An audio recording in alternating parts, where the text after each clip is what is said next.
పండిట్ జవహర్లాల్ నెహ్రూ గారి పుట్టినరోజు సందర్భంగా జరిగే బాలల దినోత్సవ వేడుకలు కే రిడ్జ్ స్కూల్లో ఘనంగా జరిగాయి.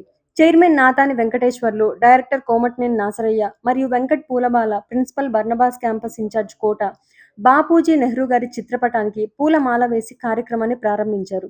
కార్యక్రమం అనంతరం పిల్లలు వాళ్ళ ప్రదర్శనతో అలరించారు. స్కూల్లో ప్రత్యేకంగా శిక్షణ పొందుతున్న జూడో, స్కేటింగ్, సంగీతం, నృత్య విద్యార్థుల ప్రదర్శనలు చూపరులను ఆకట్టుకున్నాయి. విద్యయే పరమావధి కాకుండా ఇలా అన్నిటిలో విద్యార్థులు ముందు వరుసలో ఉన్నందుకు తల్లిదండ్రులు, యాజమాన్యం సంతోషించారు. ఈ కార్యక్రమంలో ముఖ్య అతిథిగా పాల్గొన్న నాతాని వెంకటేశ్వర్లు మాట్లాడుతూ, పిల్లలు జీవితాంతం ఇలానే గడపాలని మరియు జీవితంలో ఎన్నో విజయ శిఖరాలు అందుకోవాలని తెలియజేశారు. మొట్టమొదట ఐఐటిని కర్కపూర్లో స్థాపించడం జరిగింది. గూగుల్ సీఈఓ సుందర్ పిచాయ్ కూడా కర్కపూర్ నుంచి వచ్చిన వారే అని విద్యార్థులకు వివరించారు. ఈ కార్యక్రమంలో ఉపాధ్యాయులు, స్కూల్ సిబ్బంది మరియు విద్యార్థులు పాల్గొని కార్యక్రమాన్ని విజయవంతం చేశారు.